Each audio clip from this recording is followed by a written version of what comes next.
Hey there, goblins. Welcome to Goblin Salvage Rights. My name's Robert. And I'm Erik. And today we're doing a new kind of episode. We're naming it 4v4 for now until we find a cooler name. Basically, Erik and I both gave each other about 8 to 10 archetypes or ancestries, in this case. Homework. And we made a party of 4 player characters to walk into a specific adventure. Doesn't that sound exciting? Yeah. This time, we're going to be doing something a little weird with it. I'm going to be making a party to go into Kingmaker because I'm running Kingmaker. Erik is going to be making a party going into Edgewatch. Now, we actually shot an episode of this prior for the adventure path called... I don't know. It was so long ago, but it was for an AP. And what was it? It was the one tied to Howl of the Wild, the new wild one that they're coming out with. Warden's Wildwood. Warden's Wildwood. Yeah, we made one for that. The audio got super scuffed, and we're very sad. So I haven't released it. I tried editing the audio as best I could, and to no avail. Yeah. So if you're a patron, you might see that just pop up one day on Patreon because we can't post on time. We need somewhere to put that 2.5 hours of my life. Exactly. So to back up what Robert's saying here, the 4x4 concept, what we're trying to do is we're trying to give each other a series of tools to work with, archetypes plus either classes or ancestries or heritages, something. So a combination of things. Mm-hmm. And Robert's trying to get me to make characters I wouldn't otherwise make. I'm doing the same thing with Robert. Mm-hmm. And for this video... that's the goal? It's one of the goals. Okay. We have a 3-tiered goal system here at GSR. But the big thing is that we're going to use Howl of the Wild plus X as our framework for doing this. So for me, the X is Agents of Edgewatch plus Howl of the Wild. So you're going to see something along the lines of a Sherlock Holmes Howl of the Wild set of 4 characters. And for Robert, it's going to be something more traditional. Howl of the Wild is kind of beastly and furry and fangy. Well, so is Kingmaker. It's gonna be more traditional? I didn't get that memo. Yeah. Well, the whole Kingmaker plus Howl of the Wild is kind of 2 of the same things. Yeah, exactly. And Erik threw me a couple curveballs. We'll get into that when we get into the topic of the episode. Yeah, I wanted to see what you do with them. So that's sort of the conceit of this video. I would love to do 1,000 more of these for different APs, but only if people are interested. So if you don't say nothing, we probably won't make nothing. Absolutely. Or that's all we do from here forever. Yeah. And nobody gives a shit. We just tank our own channel. But before we jump into the topic... let's thank our patrons. We got 2 new patrons. Thank you so much for joining us. You really love us. Erik wrote down your names. You did? Where did he do that? I gave them to you earlier in the podcast. I'm going to butcher the hell out of this, and I apologize in advance. But I've got the writer Fiziden. The writer Fiziden. I don't know where the emphasis goes on there, but thank you with all our hearts. Absolutely. It's really cool. It's a cool thing you're doing. Supporting us, mooks. I've got a James Glass in here as well. I feel like we might have already thanked James, but in the event that we Double thank you, James. Here's a second thanks. Double thank you. You don't even have to pay anymore. Please don't stop paying. You can legally shit on Robert at twice the rate. It's true. Yeah. Twice the rate of poop. So yeah, let's talk about what we played. What is wrong with today? Oh man, so much. Is it just me or has it been a week? It's been a week. It's been a fucking week, and it's only been 3 days. Yeah, my boss left for like a 2-week vacation in the Caribbean, and he's AWOL, and I am like running this company. And day one, I know we're already getting off track, but day one, I double check my hours for the past pay period because I'm running the payroll, and I'm going to enter into overtime. So I'm doing my best not to answer my phone and solve problems so I don't have to pay myself overtime because I have to run payroll. It's crazy. Yeah, my boss just lost his youngest kid. So I think there's something going on this week because I'm hearing other people are going through some pretty heavy things. So if any or all of us out there in Goblin Town are going through the shit this week, you're not alone. And it sounds like we're not either. Hug emoji in chat. Hug emoji in chat. Absolutely. So anyway, all that being said, let's talk about Kingmaker. What did we come here for? Pathfinder. Yeah. Let's talk about Kingmaker. Put a happy coat of paint on this one. So I finally decided to just jettison the Kingmaker rules into space. Yeah, the building kingdom building rules. Yeah. How long have we been talking about that possibility, and you just now finally pulled the trigger on that?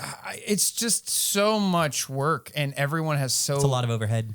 Also, like, everyone on the internet has such a low opinion of it. It wasn't play tested apparently properly and stuff like that. It was kind of just thrown together apparently. So is that something you know, or are you speculating here? That's something that because I haven't heard anything. The whole internet has stated as fact in multiple different places. Okay, well, so it must be true, right, Erik?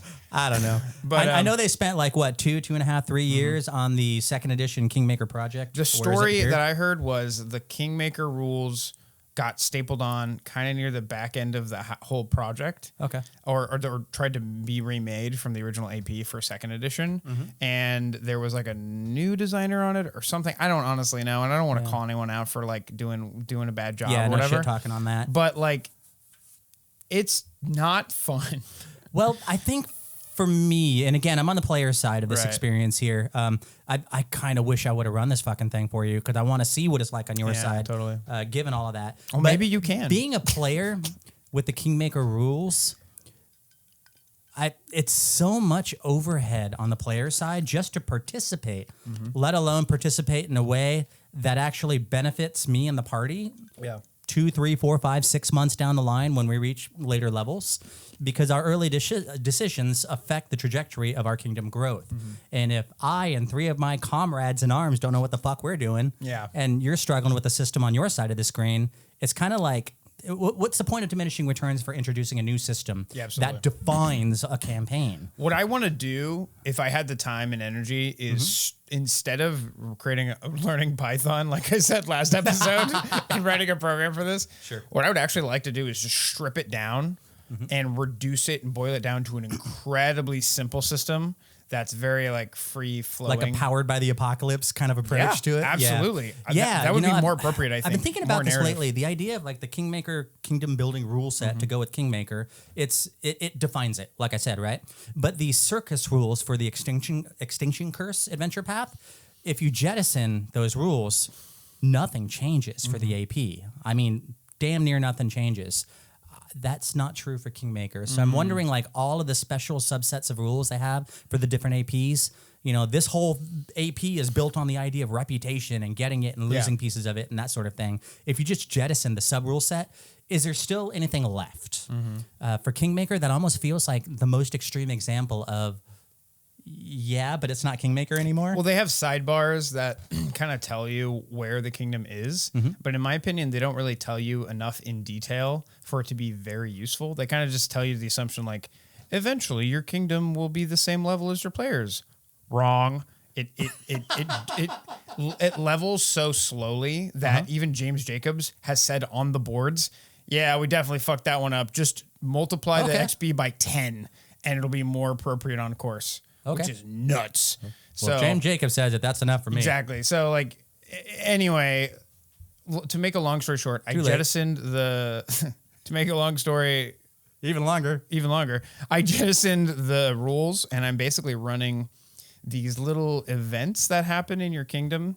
And I'm just kind of cherry picking the ones I like, throwing them at y'all. And the first one we did was a little murder mystery that ended up, spoilers, where the players ended up like discovering they have a werewolf on their hands. And I learned very quickly that there is a huge power difference. Oh my God. Between 4th level characters and 7th level monster. Yep. And I was actually streaming last night on the Discord. Shout out to our Discord. If you ever want to join a bunch of goblins who talk world building and other stupid shit. I answer questions all the time, especially about rules. Troubled times. Exactly. I do a bunch of rules answering on our Discord, and we also just talk about gaming and stuff like that. I was streaming on our Discord just kind of like haphazardly because Elden Ring's coming out. I'm finishing all the achievements. Yep. And that's what's wrong with this week. Yeah, exactly. Yeah. Well, Elden Ring's coming out, so obviously. And I was talking to 2 or 3 other people on, I think it was Skid and Phoenix on the Discord. We were all just live chatting, and I mentioned that I thought it was a little more powerful than it should have been. So I paused the game, and we all jumped on the PDF and Mimic Fight Club. Turns out, nope, that is just a normal 7th level monster. And I was flabbergasted because there's like huge power spike between levels, like at level 5 specifically, and then 6 and 7. I mean, against your party, like the average AC was like 20-21 at level 4. Yeah. And this thing had a plus 17 to hit. Yeah, I was playing a fighter with a good amount of hit points and it damn near dropped me in one shot. To be fair, I did roll hot, as I do, but I was just I wasn't the only one you dropped, though. Yeah, no, I almost had a TPK because of this. Yeah. To be fair to the game design, though, it has a huge weakness. It has like weakness 10 to silver. Yeah. And y'all knew it was a werewolf, and we knew it was, but the players never acted on the silver weakness. Do that shopping scene. Right. So, and because of that, I think you were like significantly hampered. Oh, totally. Yeah. Because I mean, especially. Not that it really mattered because I was almost dropped in one round before I even got to act. The thing is, like when Aluna like my partner plays in the game and she plays like an archer, and if she had silver tipped arrows, because she critted twice in the combat. The first crit would have probably ended it right there if each of her attacks were like that's how plus fucking 10 swingy damage. this game is. So in severe encounters, the game is that swingy with severe, and this is a severe. It says severe 4 on the write up, so it's severe for a level 4 party. Yeah. I just realized in this moment I forgot to give you XP for that fight. So and you should give us double then. Okay. Maybe not all of us. Maybe just me. Okay. Clearly I need it. Clearly. So yeah, we basically just did like a cool little murder mystery and then an almost TPK, but the players pulled it out right at the back. I did pull a little punches, but honestly not that many. No. Sure didn't feel like it. Well, yeah. I'm sure they were there, but it didn't feel like it. Yeah. That 2D. It was like the bite attack did 2D12 plus like 7.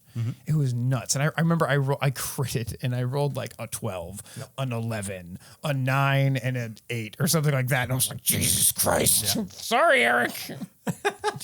So yeah, that was Kingmaker. We did I one almost little. got to make a new character. Yeah, that would have been cool. We did a little murder mystery, and then the rest was punch. Yeah.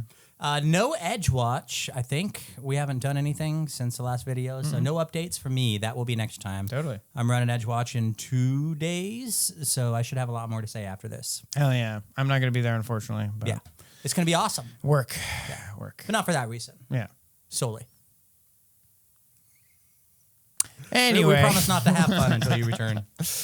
Moving on to the boring session ever. Moving on to the topic. All right, so we got this 4x4 crazy idea that maybe 3 people are going to give a shit about, and I am one of those 3 people, so I'm excited. Hell yeah. So we kind of already introduced the topic and like how it works. Yep. So do we want to just jump into yours, or do you want to kind of go over a little more of the premise? I want to start with the kingmaker side of this. Oh, and I think we should start with what were the selections you had to choose from. Got it. And then we'll start talking about your approach to this whole thing. Okay, so originally when we talked about this, we agreed to only have archetypes. We were going to throw 8 archetypes at each other. And Erik always breaks the rules. Erik only ever breaks the rules when it's fun, and it just happens to always be fun. Erik always breaks the rules like a good goblin.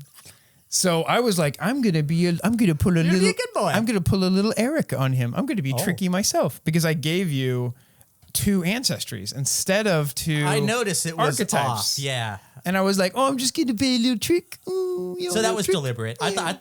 I don't know. I thought maybe it was like 1 o'clock in the morning when you were doing this, and you forgot that some of these weren't what they are. No. I knew full and well, but that was on purpose. I was like, I remember I was on like a phone call or something like that, and that makes with one of my friends, and I was like, hey, out of this list of ancestries, pick 2, and they have literally no context. They don't play TTRPGs, and they're like, what's an Arvoran? And I'm like, it's a fish person. And they're like, done. And then we got a little magic dung beetle. Done. I love these behind the scenes peeks. I really, really do, because this makes a lot more sense now that you said all that. Yeah. Anyhow, let's talk about your shit first. Yeah. Okay. So all of that is context because Erik gave me just 5 ancestries, 6 ancestries, 5 ancestries, and then he gave me 5 more archetypes. Yes. 5 and 5 was my approach. Right.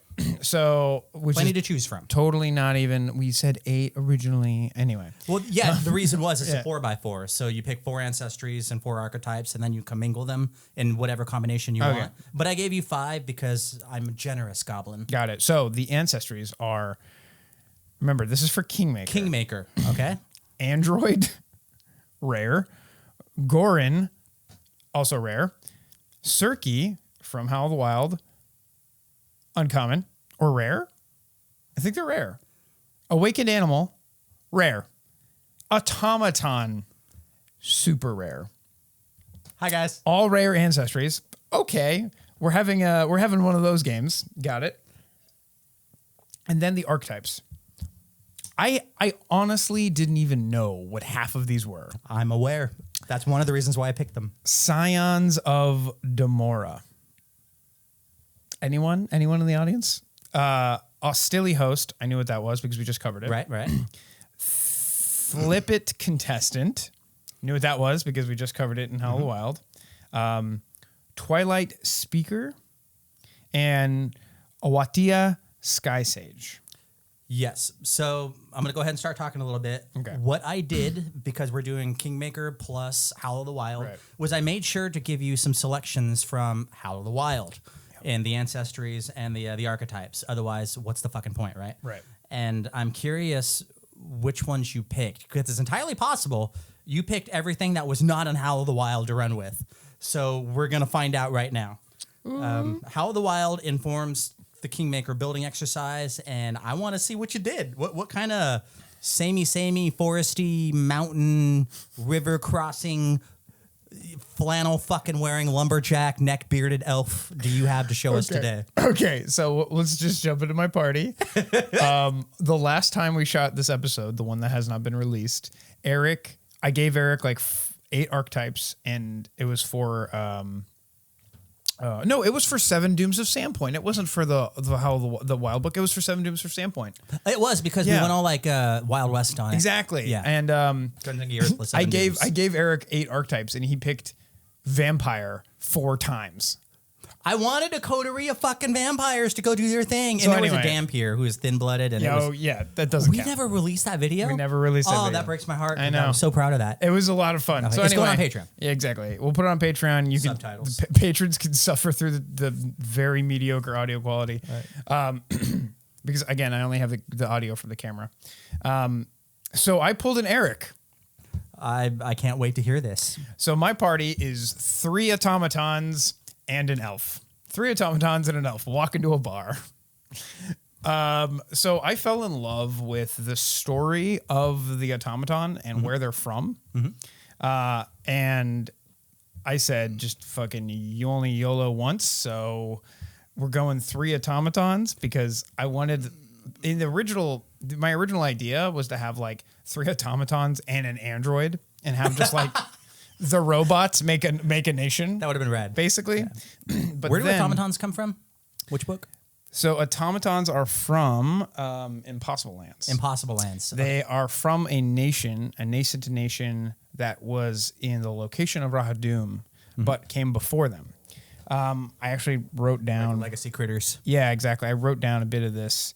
But basically, they come from a civilization that had seen its peak. They were a bunch of golem crafters, and they were really good at golem crafting, and they were really aggressive and territorial and stuff like that.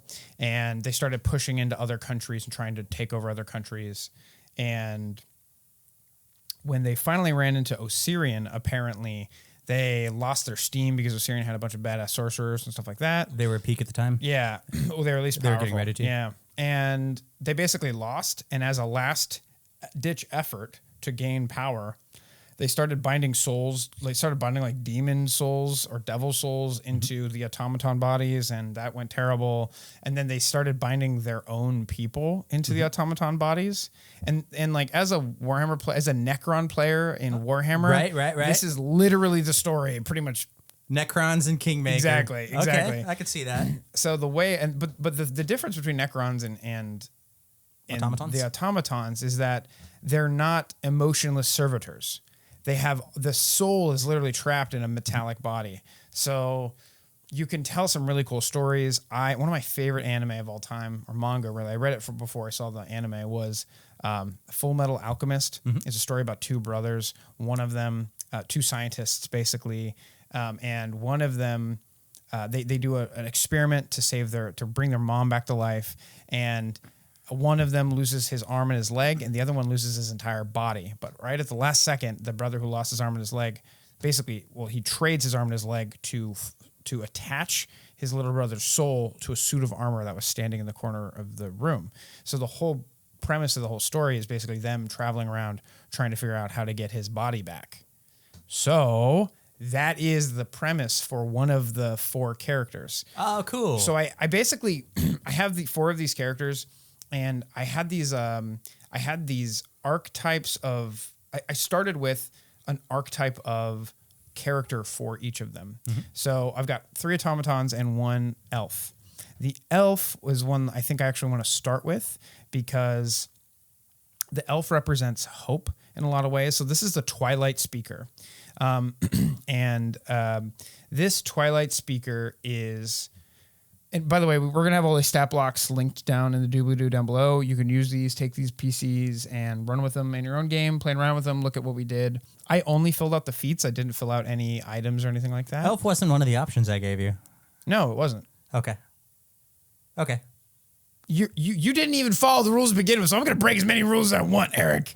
But each of them, in my mind, they each had to have either one of the ancestries you chose or one of the archetypes you chose. Got it. Yeah, exactly. So this is and the Twilight Speakers have to be elves. So you literally gave me an option I couldn't take. I think there's a little paragraph that was a disclaimer. Okay, so sure. I thought you were going to lean into that. Right. To be truthful. So Twilight Speaker is one of the archetypes. Right. And it comes from the Gatewalker's adventure path. Yeah. So think X-Files, the truth is out there kind of archetype. Well, the Twilight Speaker specifically is they're from a group of elves that basically come down from high on the mountain and spread their culture and stuff like that with the world. They're from Ilverani. I'll take your word for it. Which is an elven nation. This nation basically sends these emissaries. So it's an elven god of like, of architecture and beauty and stuff like that. And basically that god sheltered them from Earthfall, just like, Skinsaw Man or whatever. Yeah. Not Skinsaw Man, but, Shadow Dude. Yeah. Shadow Dude. Jean Cuthan protected his country, right? Yeah. That's right. So then the whole idea of these guys are basically they show love and kindness to other ancestries that aren't as long lived as them. That's kind of the whole theme of the Twilight Speaker. This is the exact opposite of my list. I can't wait. Okay, keep cool. Keep going. So what I imagined was hope and love. This elf represents like hope and positivity in a very reserved way in the party. And they're a bard. They're a bard who goes around talking to stuff and kind of being an emissary. They took the emissary background or whatever. And what I thought was interesting is the automatons are older than this elf. Mm-hmm. And this elf is a very long-lived elf. Okay. So I was thinking to myself, they are the young one in and they are now they've had a role reversal after meeting the other party members. Uh-huh. And that's what draws them to the other party members. That's a cool idea. I like that. And they all kind of get together and they meet and they agree to go to this party because they want to start a nation. The automatons do? The automatons and the elf want to start a nation to do multiple things, but mainly create a nation for long-lived ancestries to study and practice magic in a safe kind of like space. Okay. They're not all dreamers, but 2 of them definitely are. And the other 2 are kind of there for the ride in a lot of ways. Okay. So in my notes here, I basically wrote out an archetype. The elf represents hope and acceptance of lifespan. And what's ironic about them is that they're normally the oldest one in any collection of people who aren't elves, and oftentimes even elves. But in this party, they're the youngest, right? Which is wild. It's a thing that they don't get. And so I thought that was a cool role reversal. So that's the elf. They represent that positivity I talked about. Let's talk about the nihilism. So we have that that kind of that respectful, stoic optimism. Mm-hmm. And now we kind of flip that and we look at nihilism. So this one is one of the automatons, and I picked the Owatia Sky Sage dedication. Okay. Also from the Gatewalkers. Also from the Gatewalkers, yeah. This is this is a archetype that basically focuses on getting powers from the stars. You're basically just a stargazer, and you're always looking up at the night sky and talking about constellations. You get like lore constellations, and the truth is out there. And you get like moonbeam as like a spell and some minor casting abilities and stuff like that. And I thought to myself, like, you know, if I lived as long as these automatons did, I wanted to kind of represent some of like 3 of the paths I could see them going in, and 3 of the paths I've seen other authors take them in science fiction, because like with the Necrons and stuff like that. Okay. So this one kind of represents lost hope and nihilism. They are an inventor. They were part of the people that turned their people into automatons. Oh, okay. So they are some of the original sin that they carry with them. Mm-hmm. So they carry this burden with them, but they've been traveling for these thousands of years with their 2 friends who also willfully joined the people of automata, basically. And they've kind of given up hope. The only thing that's keeping them bound to this world is their friendship that they have with their 2 friends. And now this budding friendship they have with this this elf, this meat person who... meat bag. Who actually, for the first time in their life, they've met another person who kind of has the same perspective they do on short-lived ancestries. Mm-hmm. You know what I mean? Because they've lived for so long, they look up at the stars and they know that the stars are, you know, probably, they can realize that the stars are far older than they even are, and they feel like a speck of dust floating in the wind. Mm-hmm. I wrote here, they represent nihilism. He stares at the stars looking for meaning while toiling away with his hands, making wild inventions and keeping his lifelong friends safe. So we have like hope and optimism, but in a stoic kind of version of that with the elf. And then to counterbalance that, we have this nihilist who's really just there to protect his friends. This is the way I built the inventor. I've never actually built an inventor before, so I focused on them being a meat shield because I wanted 2 marshals and 2 back of the lines. So we have this this stoic sword and shield inventor with like a cool inventor's hammer. The automatons have some very interesting abilities. Do you remember the Circe and how they had a heritage that you could take a feat later with and upgrade the heritage and pick 2 options? Yep. Automatons have something kind of similar where they pick a first level feat. Actually, every feat that they can choose has a regular mode and an upgraded mode. And you can take a feat later on to upgrade one of your ancestry feats and make it even better. So they have a cool armor where they're basically always wearing a breastplate. And then later on, they can upgrade that breastplate. Sure. And it basically says whenever you're crit, as a reaction, you can roll a flat DC 17, and then it turns it, if you succeed, it turns it from a crit to a not crit, to a regular hit, which is very powerful. That's pretty awesome. Yeah. And I could have used that last week. Yeah, exactly. So, you know, that's like a 17, 18, 19, 20, and that's a 4 in 20 chance. It's like a pretty decent chance of just negating crits left and right. Those 2 ideas that you just put in front of me for this would dramatically change the way I would prep for Kingmaker games if I was running Kingmaker. Absolutely. So we were talking on the Discord. There was a conversation about how do you guys world build? Like, what do you have a process? Like, I'm a little stuck. How do you get from I want to run a game to running in a fully fleshed out world?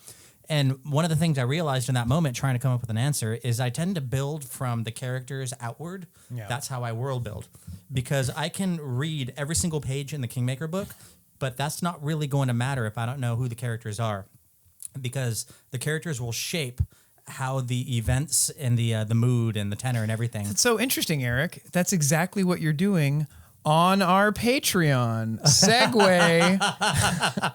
Every month we make an iconic goblin, and we build out the world from their perspective. So Erik is literally writing characters that are iconics and then talking about how they're interacting with our world. And you, the viewer, get to learn about our world through their perspective, which is exactly what you're describing. Yeah, there's sort of like this third, first person, like close camera. The perspective, when it's from the character, you don't know everything. It's imperfect information. So what information is there? And the fact that it is brought up sort of escalates this level of importance in the narrative. What I love about first person writing is that when you fuck up some like narrative behind the scenes stuff, you can just be like, oh no, that was their perspective of what was happening. Right. Or blame the unreliable narrator. Exactly. But realistically, this is how it actually works. It's cool with that because like going all the way back to Rise of the Rune Lords, and this is not a fucking spoiler. I don't care who you are. Yeah. If I say like there's a Rune Lord at the very end, but you don't know that until like what, book 5.5, maybe 6. Yeah. And it's kind of like, why would the players need to know that? No, just give them the world building from the viewpoint of the characters. So when you sit here and say 3 automatons and an elf walk into a bar, that's going to change the way I run Kingmaker. Absolutely. You know, the way you did it for us was we made our characters first. We sent them to you. And you kind of you try to remain as pure as you could to the. That's what I'm doing my black best. Letter text on here, exactly. Right? So it's almost like we weren't able to influence that. We were just participants in whatever was in here. And that's because my goal from the outset, from session 0, was to run this by the book. Yeah. Because my goal was to run Kingmaker and learn how the guy who literally designed the system, James Jacobs, who also wrote Kingmaker, intended for the game to kind of be run. Obviously, there's a bunch of other authors in Kingmaker. It's definitely not a one-man thing, but you know, he's the lead designer. And I've never run a 2nd edition adventure path, let alone by the book. So I wanted to kind of really get my hands dirty with it and understand how designers are designing for the system, so I could design better for the system. Yeah, yeah. Can you imagine how that first book would have gone with the party you've already seen us use, and then the one you're building right here? It's hard to say because you haven't even heard about my other 2 characters. Let's hear it. We got 2 more to go. So an automaton and an elf. Okay, and here's automaton number 2. I deliberately didn't name them this time. Okay, because I kind of wanted because I know these our viewers are going to hold on to them, and I didn't want their names to kind of spoil the imagination. I kind of wanted to leave some holes in these, so if players pick them up, they could just be like, oh, it's Jeff the automaton, or it could be like Amathagaru Jura the automaton. Robert ain't telling you shit. Exactly. I kind of wanted to give some leeway here. That and the story I had for how they got together wasn't fully formed before we shot this episode, so I kind of want to just leave it as vague as possible. All right, bring it. Okay, so the second one is literally just an automaton. That's the only thing I pulled from your list because I didn't have. So here's the issue. I definitely wanted to pick an archetype from Howl of the Wild. But you gave me like a Stilly host and Flip It contestant as the only 2 archetypes from Howl of the Wild. And God, an automaton Flip It contestant would have been rad. But you can't because the archetype says you have to have like a prehensile tongue or a tail or some other like tentacle like appendage. No, there's no option to give them tails or anything like that. So I basically said, okay, well, it's an automaton. It's going to be an automaton. And then keep talking. Oh, he's going to fact check me live on camera? I just never heard that before. So anyhow, continue. I am listening. So this automaton represents so the man is trapped in the machine and he wants to get closer back to nature. But he doesn't necessarily want to transform himself. He wants to just act like nature. Okay. So imagine a man imitating nature. Sure. What you can give automatons is a natural claw attack, which is the only requirement for the claw dancer archetype from Howl of the Wild. Nice. Okay, good. So you get back into the book. Yeah, exactly. So because I wanted to stay true to the book as much as I could, and put as many things for the viewers in my characters as possible. So if I wanted to be a real munchkin about this, I would have actually made them a fighter because fighters are just better a lot of times. But what I did is because I looked at the archetype for the claw dancer, there's some really powerful, really cool abilities where you basically make 2 claw. you get in a stance, you get better claw attacks, and then you do like a double sliced attack ability, and it's a bunch of really fun, really evocative feats and attacks. So what I did is I went Ranger, because Ranger gets a cool dual wielding ability that kind of all builds into it. The Automaton has a heritage where you can run on all fours, and you're more feline, or like you're more like an animal. You're stylized like an animal. Yeah, but it feels a little Geth from Mass Effect. Exactly, but then you can still stand on your hind legs if you want to. So imagine I was kind of imagining like a panther of sorts. Sure. So imagine an automaton stylized panther who then can stand on their hind legs and talk to you like a normal person, but they have these razor sharp like claws. So they're a metal simulacrum of an animal with a human spirit in it. It's levels of abstraction. And their whole thing is kingmaker, so the animal part. Exactly. So it fits. And what's funny about, what's ironic about them is that they're a metal being with a human spirit that is stylized like an animal, and they fight like an animal. Right. Their whole thing is they're trying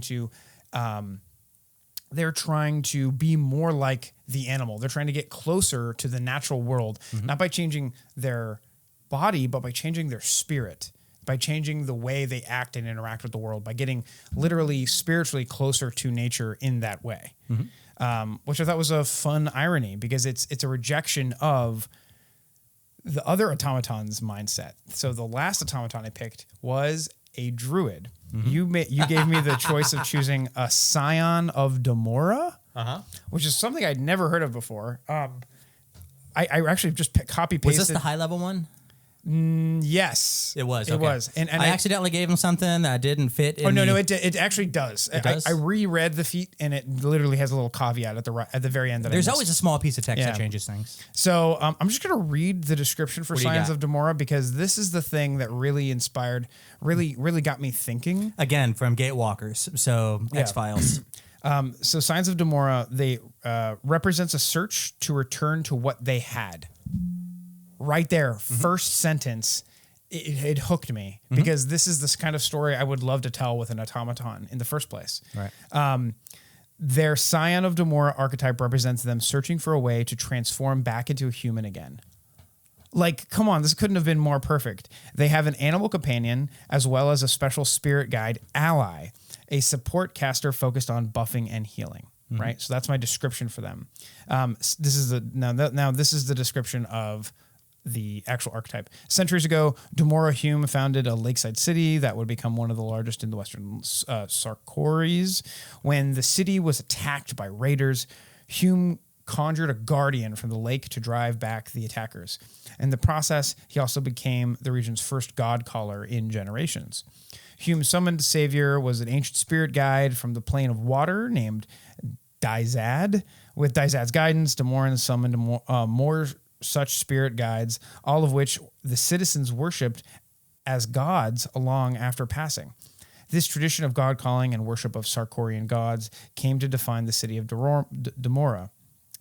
In the ensuing years, countless pilgrims, Sarkorians and otherwise, came to Demora to learn of god calling. Many hoped to summon a god to bring back their own people, while others petitioned the deities as means of spiritual growth. Today, Demoran god calling tradition is all but extinguished, wiped out from the Worldwound incursion. Nonetheless, worthy individuals who brave Demora's ruins might unbury small fragment of the tradition. Although they aren't true god callers, they lack the ability to bond with greater spirit guides or unlock the highest levels of power. Such scions still forge unique relationships with lesser spirit guides. Scions of Demora provide physical and spiritual anchors for their spirit guide companions, while the spirit guide returns the favor by sharing a portion of its supernatural power.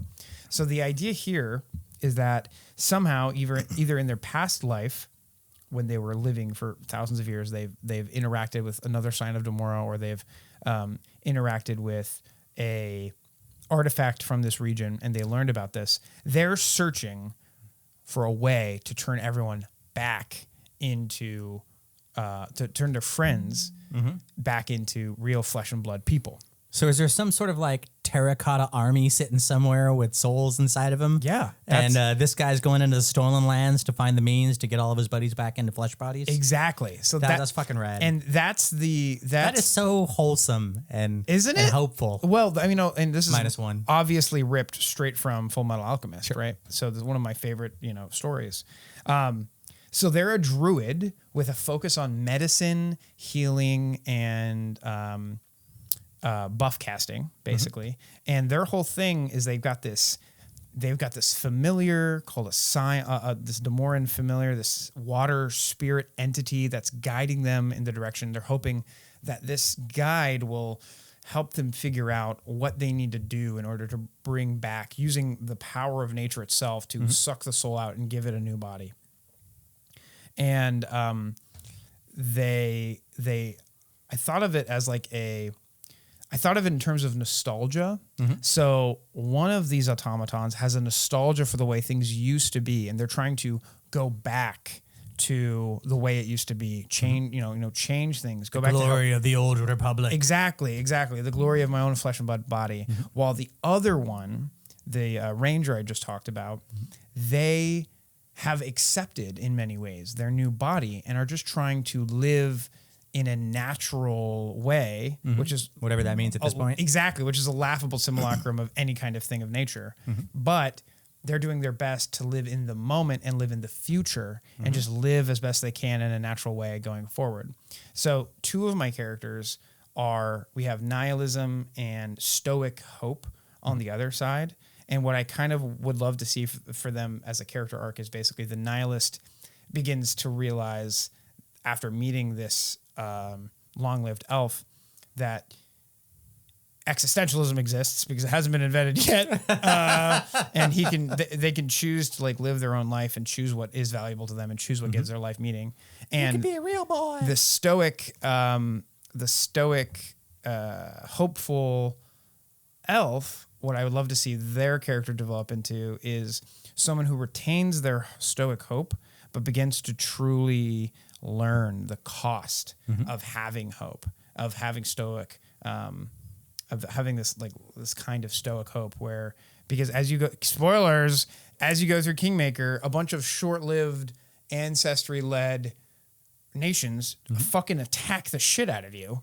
And you go to war. Spoil me more. Yeah, exactly. And you go to war with other nations and stuff near the end of the book. So it's like, well, fuck. Yeah, no, it makes sense, right? It's nation building. You're gonna run into conflicts with other nations. To me, that's like a logical. I just don't know if that's like other nations. And don't answer this, but I assume that was the case because we have a warfare stat. So yeah, the players literally know. But I didn't know if it was other nations inside the stolen lands, or if we're talking about like Sarkoris or Rostov up north. I gotcha. Any of those. I gotcha. Well, I'm gonna keep my lips shut there. Yeah, but the idea is basically their hope is going to get slowly but surely worn away, and they'll either become truly stoic in their ability to understand that life is full of terrible things, but also joy and peace and stuff like that, or they'll just become a cynic, right? It could go one of two ways. And to me, that's a really cool character concept to have, especially to grow over the course of like an entire adventure path from 1 to 20. I kind of like the idea of these 3 automatons kind of like using the elf to be the tiebreaker. So like, hey, elf, what do you think of this idea? Elf, you guys shut up, I'm talking here. So come to my side of the argument. And the kid, the elf, is sort of like being pulled between mom, uncle, and dad or something. I don't know.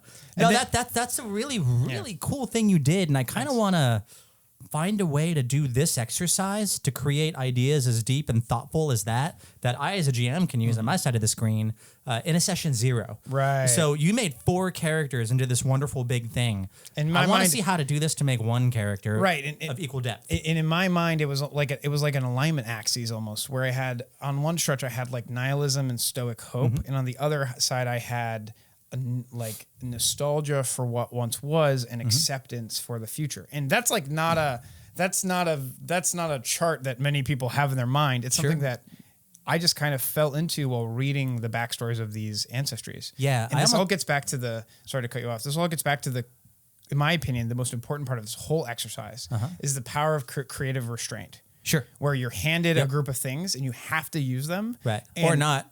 And I did. Every single one of my characters has at least one of the ancestries. You fucking chose 4 vampires last time. I don't want to hear it. I stayed in the list. I don't want to hear. I did too, motherfucker. We got 3 automatons and we got a Twilight Speaker. And we have extra archetypes on top of that. Right. But yeah. So that's you did good on that. That's my kingmaker list. Did you grab anything else from Howl of the Wild, either grafts or major ballistic weapons? Yeah. So anything else in here? One of the druid automaton, who is the nostalgic one for trying to learn body transformation and stuff like that. They are able to use grafts, and I thought that they would be a grafter, because my idea is they're trying to recreate human bodies and then put a soul into it. Okay. So part of that learning, exactly. Part of that learning, and this is the nostalgia turning dark, right? Part of that learning is learning how to safely attach other body parts to other body parts, and the whole Frankenstein. They could turn into a Frankenstein if they wanted to, you know what I mean? The player who's playing this character could take the nostalgia in a very dark path, or they could take it in a very, because I mean, I think we all know the actual answer to this problem. It's like you trap the soul in a stone and then you cast like true resurrection on them or something like that, and they just come back to life. Okay, yeah, easy, but you have to be like a 10th, 20th level caster to do that kind of shit.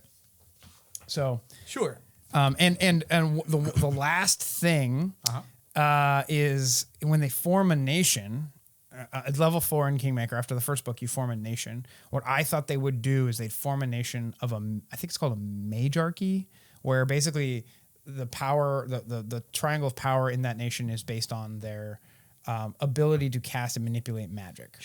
Because 3 out of 4 of them are like highly skilled mage people with like smart people. And then you've got like Catboy in the corner who's just like, I got claws, but he's kind of just there to vibe. That's kind of how I saw him. He's trying to live in the now. I am Catbot. Hear me roar. Right. But yeah, so that's my party. Did you use any of the weird, like I know the Howl of the Wild had witch plus something, barbarian plus something, druid plus something. Did you use any of that stuff? I seriously considered it. I wanted to, and I couldn't make it work on mine. I changed the classes of my characters 3 or 4 times each. Yeah. Like I had this roster where I was like, okay, I want 2 of them to be melee. I want 2 of them to be caster, because to me, the challenge of doing this is not only creating a very cool party that's interesting and deep, but all of this party I've created is very combat cohesive. I've got a buff bard, I've got a druid with an animal companion that's casting buff spells on top of it, and in battlefield interaction, I've got a badass striker with his dual claw ability, and then I've got an inventor who's a bit of a bastion who stands at the front and gets in between things and has a bunch of cool like debuffs and interactions, and also has like just badass hammer that they whack people with. So it's a very strong and cohesive party, and the challenge for me was making a party that I knew could work together and actually take on severe encounters and stuff like that with some amount of ease if they work together properly, while also preserving the depth of their character backgrounds and what made sense. Like for instance, all of the archetypes that have spellcasting tied to them. So the Owatia Sky Sage, they have a spellcasting component that's deep in their archetype that's tied to intelligence. So I knew I wanted to have that person because I want my characters to be optimal as much as I can, given the constraints. So I made sure that they were an int-based character, but I wanted a melee, but they ended up having to be a melee person because I had too many casters. So I was like, oh, what am I going to do? Make an investigator? Fuck that. So, I almost made them an investigator actually, but, so I just played around with it, and I had to change the classes a billion times, and I kept trying to pull things. I kept trying to pick a witch and stuff like that, but I needed them to not be a caster. So I ended up making what I made, basically. Right. Cool. I dig it. Yeah. I tried hard though, goblins. I really did. Just Erik gave me fucking curveballs for days. So I worked around it. I did. That's with intent. But I mean, I like each of these characters has something they could use from Howl of the Wild. Absolutely. Yeah. Cool. Yeah, I think that's it. I don't have any more questions for you. Sweet. I'm just curious, like, how much of this exercise you pulled from Howl of the Wild versus Kingmaker versus Gatewalkers. Yeah. And it seems like you pulled a lot more from Gatewalkers than I was expecting you to. So that was sort of what I've been sitting here waiting to see. Is like, if you had to put it into 3 separate buckets, which one would be highest? So like, yeah, if I wanted to just do Kingmaker-y focused stuff, I would have picked the Gorin and the Surkey, or the Awakened Animal and the Surkey, and gone that route. Okay. But you went with the weird. I fell in love with the automaton story. It started from there. That's where it started. I read the automaton story and I was like, oh fuck! I know this is supposed to be That's how it works, man. You find that one thing after like going through page after page after page, and then that just colors everything. Exactly. So I read through everything, and when I found the story for the automatons, I fell in love, and I knew I just got stuck on it, and I knew I had to build the whole story around them, which kind of spoiled the Howl of the Wild stuff, and I did my best to plug as much Howl of the Wild in it as I could. Well, the cool thing is you had Howl of the Wild and Kingmaker, right? So it almost doesn't matter how much of one you have as long as you're leaning on the other. That's true, yeah. So I had a little bit more of a difficult time because I had Agents of Edgewatch, which is a major metropolitan area. It's a story about cults and law enforcement keeping the peace during festival time. Lots of crazy, weird, intimate, no elbow room, sardines in a sardine can kind of constraints. Just thick populations in small areas, and everybody comes from somewhere else in the world. So it's just there's a ton of the exotic. It's the New York of Galore. Yeah. Don't tell the dwarves in High Home, because fuck those guys. So Agents of Edgewatch plus Howl of the Wild. My options, of which there were 8, were Wild Mimic, Swarm Keeper, Athamaru, and Surkey. So we got 2 archetypes and 2 ancestries, all of which are from Howl of the Wild. And you threw me Celebrity, Herbalist, Talisman Dabbler, and Geomancer for the remaining archetypes. Yeah. So I had 2 ancestries and 6 archetypes to choose from. Yeah. I had to figure out, to be fair, the original premise of this video was supposed to be Kingmaker. 8 archetypes. Right? No, it wasn't. It was supposed to be 4 and 4. No, it was supposed to be 8 archetypes. That's what we talked about. So the goblins you're seeing behind the hood right now, Erik and I have very bad miscommunications via text. Even when it's written down. We forget. In big bold letters. Anyway. So that was it. 2 of one and 6 of the other. And what did I end up doing? I wanted to put together a party that I felt like whatever happened on the crunch side to either keep my attention or make me bored to tears for 20 levels, anywhere in that spectrum, I could still have a story I could lean on and kind of go tee-hee-hee-hee in my head while the 5 hours of gaming is going on. Right. So that's sort of my fail-safe to make sure that I never walk away from a session going, why am I still going to game? So that's like my baseline. And then, of course, we shoot for the moon, you land among the stars, that sort of thing. So what does this mean? I just made Cthulhu characters. Yeah. Yeah, you did.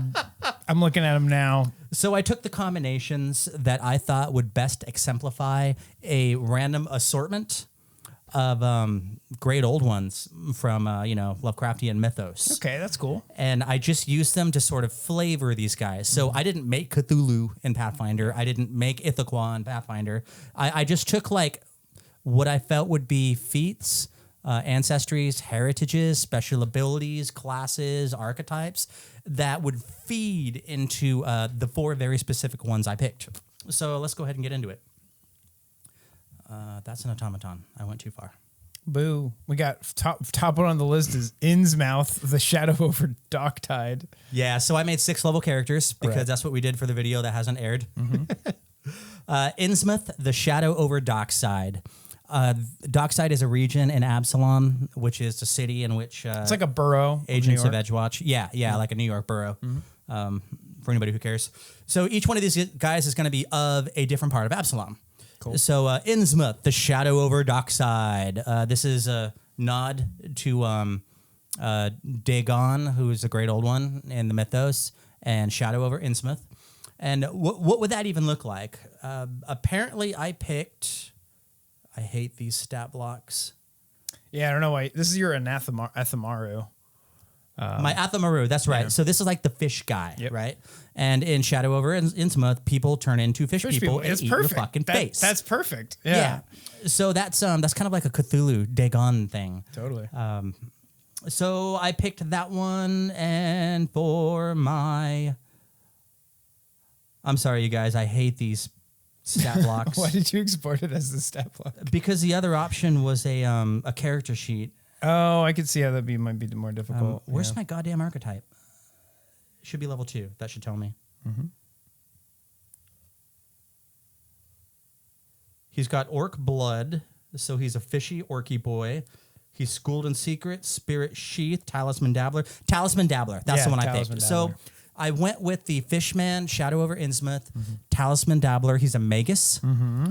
And I don't know if this is doable or not because I haven't actually made a magus before. Yeah. But I was going for a two-handed axe. So yeah, that would totally work. No, I thought I was going to go melee, but I think that was one of my other 4 characters. Gotcha. Anyhow, so all of that and the talisman dabbler. Mm-hmm. So in Mythos, there's like creepy little statuettes, and there's always a library or an observatory or a conservatory or a laboratory. There's a lot of Oris in this particular genre. Yeah. And there's always little creepy fucking tchotchkes. You know, somebody's got a necklace that's made up with a squid head on the end. So there's like a place of knowledge and discovery. And they all have like really bad things that happen when you abscond with them or something. Gotcha. So I thought Talisman Dabbler just totally fit the bill for this one. Absolutely. So he makes the creepy shit that he slips into your pocket and they go home with you at night. That's awesome. So Fishman is Innsmouth, the Shadow over Dockside.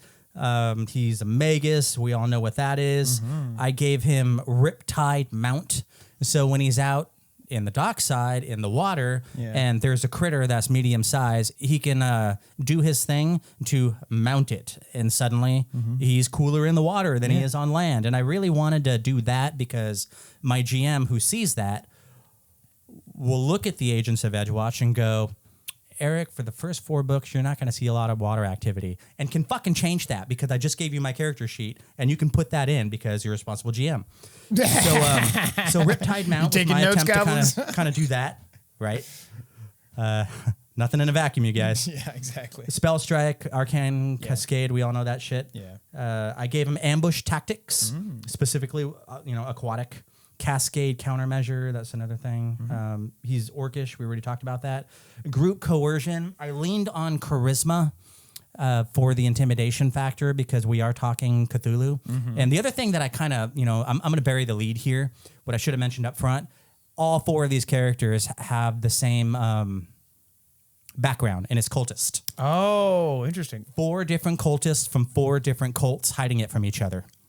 In one party. In a game about a murder cult. Oh, that's amazing. So the whole conceit of Agents of Edgewatch, without spoiling anything, is it's a murder mystery linked to a series of murder mysteries that talk about law and order in a city where there's a cult presence. Mm-hmm. And that sort of triple circle Venn diagram gives you all the room to build around. And I thought, how cool would it be for 4 heroes to have opposing agendas? One of the 4 of us is going to be the last creep standing. And it's not PvP from level 1 through 20, but it's definitely like, no, I think we should do this at this particular juncture in the story. Now, why do you want to fucking do that? What's your angle, my dude? Okay, cool. I love the idea of 4 cultists that are members of different cults. Yeah, and totally. they're all, and none of them know the others are cultists. Right. So I think that could be cool. So that's that. Tremor Signs, Spout. Scatter Scree, these are some spells I picked. Wall of Water, obviously. Totally. Shadow Projectile, Shadow over Innsmouth. Water Breathing, Brine Dragon Bile. That's a dope spell. It really is, yeah. I just got lucky that it sounded cool, too. Take Root, an Electric Arc. Yeah. So I clearly went with the Shadow, Aquatic, Terrify you, to deprive you of actions. That was the angle for this particular guy. And this is sort of the party leader, if there is going to be one, was intended to be this guy. Interesting. Okay. So that's number 1. The second one is Sathagoa. Yeah. Sathagoa, the sleeper of precipice. The sleeper of precipice. Precipice is another region in Absalom, and Sathagoa is essentially the earthen underground, the guy who sleeps a lot and slumber and sloth. Okay. And there's other stuff to it, and I'm sure there are people who know the stories better than I do. But my understanding of him is lethargy. Yeah. You get tired.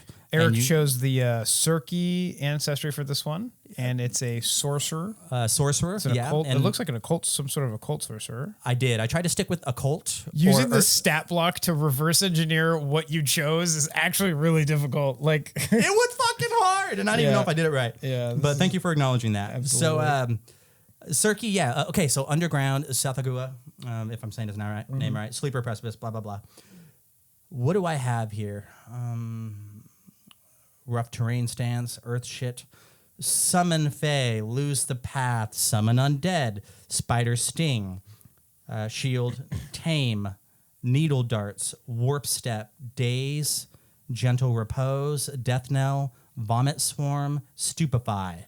So I tried to pick things that would make you go to sleep, that would shut you down. I tried to pick things that were earthen in terms of like centipedes and poisonous insects. And they steal actions from you. You, continuing that theme. Totally. I tried to pick things that, like, I'm slow and lethargic, so I summon things to go pick up the remote control. Right. And I summon another thing to bring me a turkey sandwich from the fridge. Right. And I summon another thing to slap your face. I love how while I'm getting the turkey sandwich.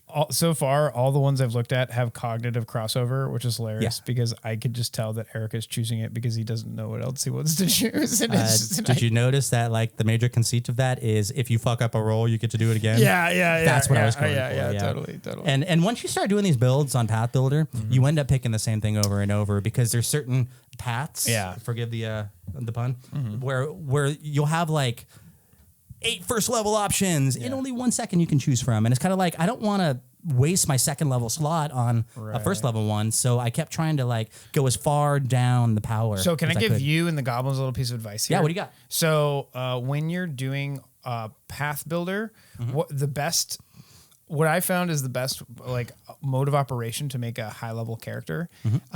Obviously, you pick their archetype, your free archetype, you enable that. What I do is if I'm going archetype forward, I just pick all of the archetype feats I want in a row first. And then I go back and I put in their ability score modifiers and then I do their skill boosts. And then you do the skill boosts all the way down. Oh, that's smart. Because what you'll find is a lot of skill feats and a lot of other abilities are keyed off of being an expert or a master in a skill. I kept having to circle back. Exactly. So if you flesh out your skills first, then those things will be available to you. And you don't have to scroll down to the red parts that say you don't have the proper requirement for this. I kind of think that needs to be our next short pod because what you just said is fucking brilliant, and I had no idea. I've just made so many characters in Path Builder. Like I'm at the point now where I use Path Builder to read rules rather than using the PRD to read rules. Sure. Because I can just navigate to the rule I need much more quickly in Path Builder, which is kind of crazy.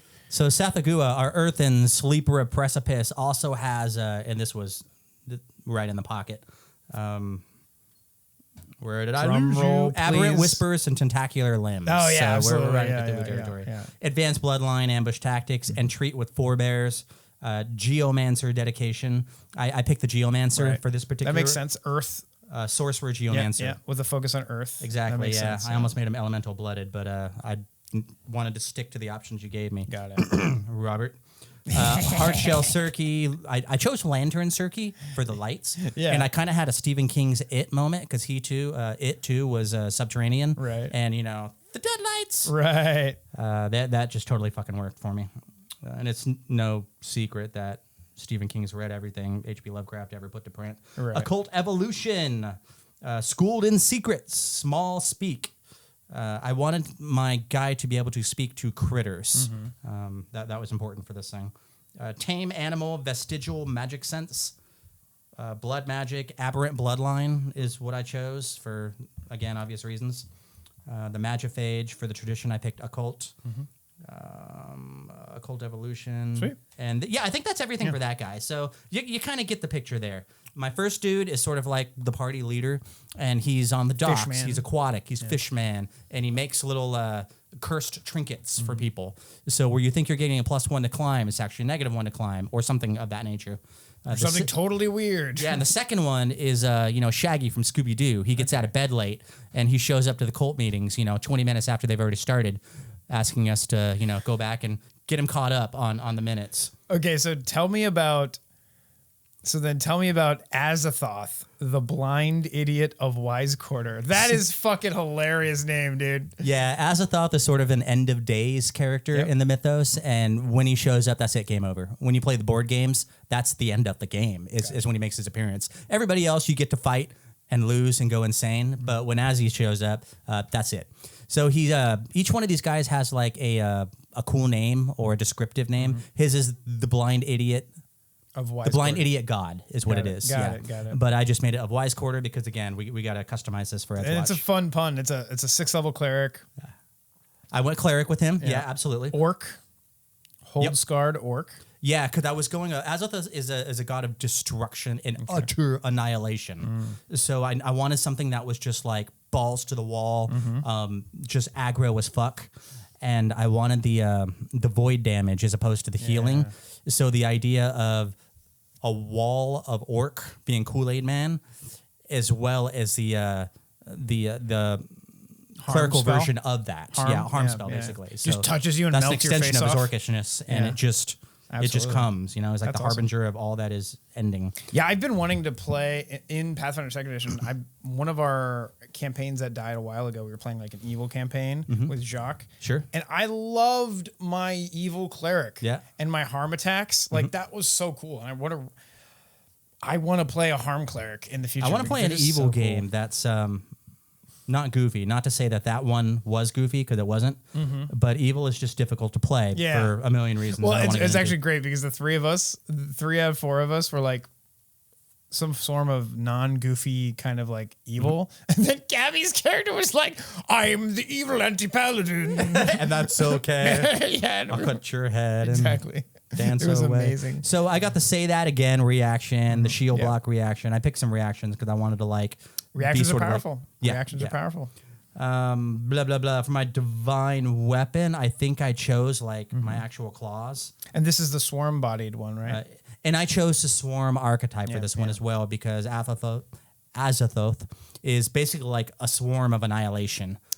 Spiraling through the center of the universe. The swarm keeper archetype for those listening. Yes, yeah. So I was really happy with that. Swarm forth. Pyre Ant Sting. I went with the stinging nettles theme of the options they gave you. Again, for all the reasons that should be obvious by now. Yeah, ants are very aggro, especially when they attack you. Yeah. And that's definitely on brand here. Right. Yeah, absolutely. Bite and Sting. For my divine spells, there's harm. Azathoth is a one-trick pony. He's not subtle at all. I mean, if you're going to play a harm cleric, this is the way to do it, honestly. Yeah. I mean, there's nothing fun about spell selection with this, but it gets the point across. You got a couple good ones in here. I'm looking at Runic Weapon, which is pretty good in the early game, and then later on it becomes useless, but you just switch it out as a cleric. Torturous Trauma, Bullhorn, fucking Bullhorn. Because the end is coming, and you know it, and here I am the end. Bullhorn that shit. Oh my gosh, that's hilarious. It's just combine the Bullhorn with the animate dead. Bullhorn is just such a meme in our group because Jacques, who's been on the podcast, like, uses it to hilarious effect all the time. Yeah. And other people have been picking up on it too. Chill touch, tremor signs, just the bad necromantic stuff. Titan wrestler, everything's got to die, not just the little ones. Tusks, because that freak show quality I wanted to bring in. Right. War priest armor for the priest. I decided to go war priest instead of the spellcasty one. Yeah. And I know everybody loves to shit on that one, but it gets a job done. Clearly suboptimal in every way, No and worries. bloody blows. So yeah. Apparently you have opinions again. So I wanted this agent of clerical destruction with his claws. Okay. and he's got harm for the distance stuff, and he's coming towards you. Right. And so are the skeletons I'm animating. Okay. And I just want this wall of impending inevitability. And then I reach you. Right. And when I rend you with my claws, they do bleeding damage. And then. So like all the things I can summon and send your way, they're harbingers of this right here. So that's my my Azathoth. He's not the leader of the party in any way. He's the blind idiot. He just goes. I love how Azzy, go that way. I love how the blind idiot is just the like aggressive one, the angry one, basically. But he needs direction. Yeah, absolutely. He's got the vector and magnitude. He just needs direction. Gotcha. And that brings us to our final one. You want to go ahead and read that one? Ithaca, the Windwalker of Westgate. Oh my God, that alliteration. Ithaca. I didn't intend that alliteration Windwalker either. of Westgate. Yeah. And I love how the qua kind of like tees up the mouth shape for the Windwalker of Westgate. Windwalker Westgate. Yeah, exactly. This guy clearly has a lisp. So Ithaca, the Windwalker of Westgate. I totally didn't. Arctic elf. I typed that before I realized how stupid that sounded. Right. It but sounds great. It sounds great. Yeah. And it's very old timey, kind of like sounds smart. You know what I mean? I appreciate that. I I'll take that, the spirit in which it was given. So Ithaca, for those who do and do not know the Lovecraft mythos, this is the guy who's in the Arctic, snow, ice, the desolate reaches, Siberia. Think of those kinds of landscapes. And I don't know how to say this without saying this, but I know you're not supposed to use the word Wendigo. It's a thing. If you don't know what I'm talking about, just fucking Google it. But, I have no idea. But that's kind of who this guy is flavored after. Okay. But his name is Ithaca. Okay. So think of that if you watch Supernatural. Is it like Abominable Snowman? Or like a Sasquatch creature? It's more of a the old tradition is basically somebody who looks like you or me, but they're cannibals, and then they become monstrous. So it's almost like the D20 version of the ghoul, but in a Native American kind of bent and using their traditions. Okay, got it. And then they have that creature, and part of it is like out of respect to the cultures that these stories are important to. Right. You don't say the name. Right. And that's literally baked into it. Got it. It's a little bit of Voldemort, but like actually serious.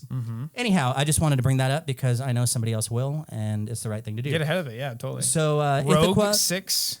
I needed a rogue, right? Yeah. And of course, Erik can't make a party without a rogue. No, I know. Like I started this hobby with a rogue, and then I followed it up with a rogue, and when I was done with that, I moved on to a rogue. Absolutely. So that's my Luckily roots, for you, man. Pathfinder 2nd Edition has many different flavors of rogue. Yeah, now that I've moved on from rogue. Absolutely.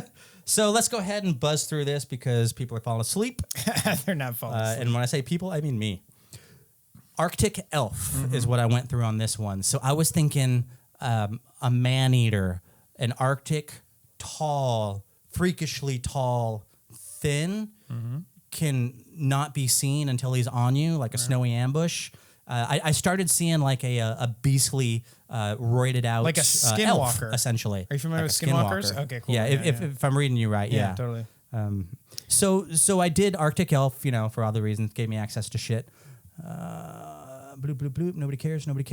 And it looks like your archetype was the. I only had one left, so I had to pick it. Right, because you chose to do that. Yeah, the wild mimic. It was celebrity, wasn't it? It was wild mimic. This is wild mimic. Wild mimic. Yeah. I didn't pick celebrity. I picked wild mimic. Okay, cool. So I went with wild mimic. Oh, yeah. That's why, because the art for the wild mimic is really cool. Yeah. Mimicking a creature, and you are now of that. And Ithaca kind of... It's not a 1-for-1, but it's as close as I could get because I was picking from Cthulhu, baddies. No, I mean this seems super appropriate to the and the idea of using, the idea of using rogue came up many times when I was making my party because there's just a couple choice little feats here and there in the archetypes, especially the martial artist focused archetypes of Howl of the Wild, where they give you they kind of like automatically give your opponent flat-footed, and to a rogue that's like just like butter, you know what I mean? That's money on the table. So I almost went rogue multiple times with a couple different builds before I settled on no rogues at all. So I'm happy you picked rogue. For this archetype. It's fucking anything you want to build in Pathfinder 2nd Edition. Any story you want to tell, any character that you want to create, you can almost manufacture it using a rogue of some kind. No, absolutely. They cast spells. They do the sneak thing. They do the fight thing. Honestly, it's one of my favorite designs that they've done so far for any of the classes is the rogue. Even though I don't play rogues very often, I love what they did with the rogue because you have a dex forward rogue, you have a charisma forward rogue, you have a strength forward rogue, you have an intelligence forward rogue. 2 of them. You can build out the entire cast of Lord of the Rings using nothing but the rogue class. Absolutely. I would love to see Oops All Rogues, the class. That would be fucking awesome. That's another short pod. That would be fucking awesome. Yeah. just everybody's favorite movies and shows and mangas and whatever, and they're all one class. Exactly. Or we could do a 4v4 where the restraint is we have to all be, both of our parties have to just be rogues. Right. And then we throw like 10 archetypes at each other or like 5 archetypes and 5 ancestries. That would be rad. And then we both have to make a party of rogues. What does your gallery of rogues look like? Robotech, all summoners. Exactly. Well, no, they have to be rogues or they could be archetype summoners if you really wanted to, but they have to be rogues. But like all one class. Right. Oh yeah, exactly. We could do all summoners, which would be more opinions forthcoming. New a summoner, that would be an interesting game to run. So I gave him the hatchet for his signature weapon because again we're doing like the Native American style. Okay. And it's like an ice, Alaskan. It's like an ice axe almost. Yeah. Just all the theming you can think of with that. Tiger stance, watch your back. These are kind of, if I'm living out there in Alaska, collecting $200 a year from the government and eating a lot of ice cubes, hopefully flavored, then, these are the kind of things that were going Alaskans through my head. in chat, get in here, Alaskans. Tell us about your moose. I picked the what the fuck did I pick? It was that one rogue racket that does the spells, Eldritch Trickster. Yeah, Eldritch Trickster. Yeah. I wanted to cast spells. Absolutely. So mainly I wanted to replicate the I wanted to replicate the ice magic essentially. To create that kind of effect because my water guy has water shit he can do. My earth guy has earth shit he can do. The blind idiot has close and range shit, ragey shit he can do. And this guy needed to continue with that theme. So what did I do? Well, I picked a cult for everything. No arcane in this house. Sorry, Howl of the Wild. And a bunch of primal spells, apparently. Did they double over? Primal initiate spells. Yeah. Okay. You got a bunch of cantrips. I think I picked a feat where I had to pick a primal. Honestly, it's kind of hard not to pick up cantrips in Pathfinder, and unless you're choosing the right have to work ones. hard yeah, at it exactly. not to. Yeah. So ambush tactics, Arctic Elf, Elemental Wrath, Ice, clearly. Eyes of the City, Fleeing Diversion, Magical Trickster, Minor Magic, Nimble Crawl. Again, that image of the creature crawling through the Arctic. Get the hell off my screen. Primal Proportions, Quick Jump. The Ithaca is a very physical great old one. Covers great distances, does a lot of damage in a strike. And that's what a rogue does. That's what a rogue does. Yeah, absolutely. It's a sneak attack of the Outer Gods. Okay, gotcha. Schooled in Secrets, Wild Mimic Dedication, Wild Born Adept, Wild Born Magic. I kept with that theme. Deny Advantage, yay rogues. Minor Magic, I picked a cult specifically. Apparently I picked the Thief Racket. And Thief Racket makes it really good in melee. So I'm imagining like you're creating the melee striker. That makes sense for the old one you've described. Yeah. You picked up like weapon tricks and surprise attack, and stuff like that. Those are just like the abilities that you get with it. I mean, you get to add your dex to damage, which is pretty powerful. Yeah. So like that's the good way to build rogues for the most part, is to do the Thief Racket. So all of that, to sum up, was my attempt to take elements from Howl of the Wild and infuse them into this metropolitan experience of Agents of Edgewatch.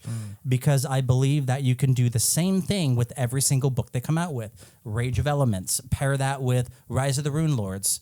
That will have a different look and feel than pairing it with Hell's Vengeance or Hell's Rebels. Yeah. And in turn, with Kingmaker. If you take Guns and Gears and you turn it into Kingmaker, it's going to have a very wildly different look than if you do it with even the Wardens of Wildwood. Yeah, totally. So can you imagine just like all Guns and Gears people walk into Kingmaker and they're like, all right, we're making it. This is.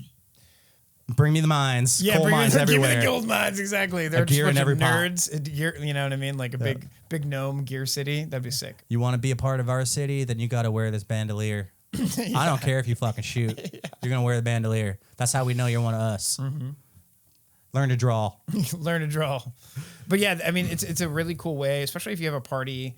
I mean, what's interesting about Pathfinder 2nd Edition is that it's all the rules are free online. Mm-hmm. But if we had lived in a world where that wasn't true and we had to buy books, right, it would be really cool to run an adventure path and be like, all right, guys, the only splat book you have access to is Guns and Gears. And we all have to draw from Guns and Gears. Yeah, and even if another version of that's more palatable, I'm sure, to a lot of people, is just say, look, 40% of your options have to come from this book. Yeah. Everything else can come from anything else you want. Totally. I don't even care about rare or rarity. Yeah.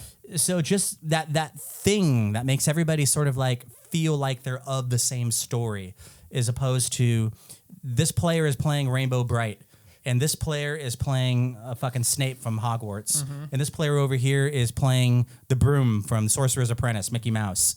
And it's kind of like, are we even in the same story together? Yeah. So I guess what you're trying to get at is for DMs, like what DMs can take home from this is if you're trying to tie players together thematically, mm-hmm. and if that ruins verisimilitude for you, where the themes don't all line up, mm-hmm. you can just have them, you can point to one of these books, maybe not Impossible Lands because it's so varied inside of Impossible Lands, but point at a book like Wackadoo. Guns and Gears, point at a book like Rage of Elements, and mm-hmm. be like 40 to 50% of your options have to come from this book. Yep. And all of a sudden, or Howl of the Wild, all of a sudden you've got a game where all the players are tied together, but they mm-hmm. still they have a lot of creative freedom. You're also going to have players talking to each other going, we're all picking from the same book. What are you picking? Mm-hmm. I'll pick something different. Yeah, let's make sure we don't pick the same thing. Yeah. Or maybe we should all have the same archetype, or we should all have the same background or something. Yeah. Let's all be cultists. I love that idea. You know what I mean? And I've been wanting to run. I tried to run it and it kind of flopped because I didn't have the time to put into my own custom game. But the idea of everyone being cultists and starting their own cult, like mm-hmm. Kingmaker, to me is still like... Yeah. I still want to do that as an evil campaign. I just have to find the time to write it, basically. All you have to do is quit your job. Yeah, exactly. And that leads into our segue to our Patreon again. Get in line. I'm quitting first. Yeah, it's true. It's true. Awesome. Well, I think that's a great place to end the podcast. It's a really fun exercise. I really loved doing this. Mm-hmm. It was painful at moments, but once I kind of found the groove and really fell in love with it, it kind of wrote itself in a lot of ways. Yeah, and once we nailed down like what we're allowed to choose from and what we're not allowed to choose from, I think that will make it easier in subsequent iterations of this exercise for like me to figure out what I'm sending you. Okay. Because if I know what you have to choose from, that's going to be different than I'm going to feed you 10 things and you're going to pick 2 from that list. All right, right now we're going to shake on it and I'm going to say we're going to write rules and stick to them next time we do a 4v4. All right. They're going to be clearly defined at the top of the Notion page, and we're going to stick to the rules. Right. None of this is going to happen. All right, goblins. Thanks for hanging out with us. As always, keep it weird. Keep it weird.